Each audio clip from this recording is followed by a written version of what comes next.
Mana uyning cho'nglarimi cho'nglab beshi osmon taqishib, o'zir ayrim taqsiz birimigidek bo'pti mana.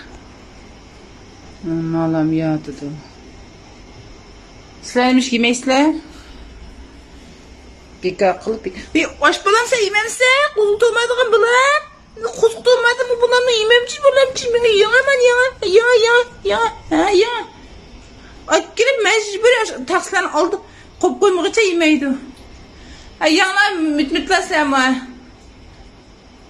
Kustu yaptı, bir kili gitti. Bir kustu yaptı, bana kustu yaptı. Yep kustundan toğuzunlar. Toğuzup ıslanlar benim aramda küçükken 5 minut bir. Yapına. Mustafa, man yere alkışlar ekledim. Az şuğra kavu.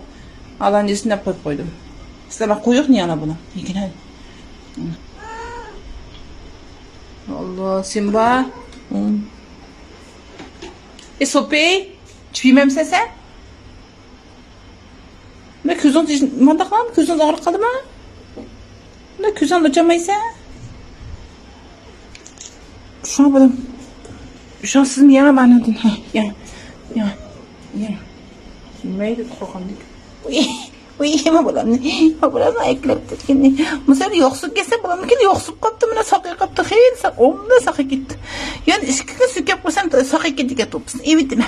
Bu topsun evet mi kimine? Evet mi bulan? Ne bulan? Uzan. Pek ekik erlik bulan. Jigittek bulan bu. Yememse bulan sen? Ha?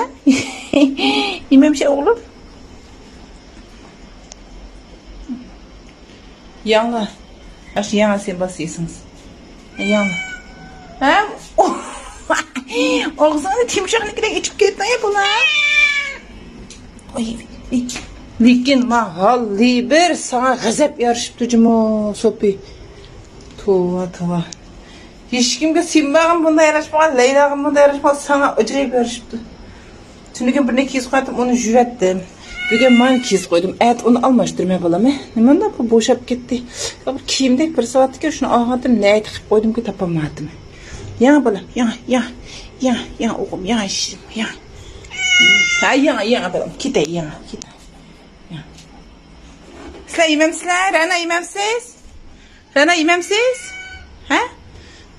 Sizler yememsizler, Tonşin yerler? Piştikim!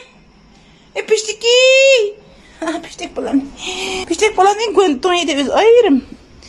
Şıktal göntonu pak ziyareti kosak degen bicirim toğuz demine bulan. Koşak degen baba çıkıttı bulan.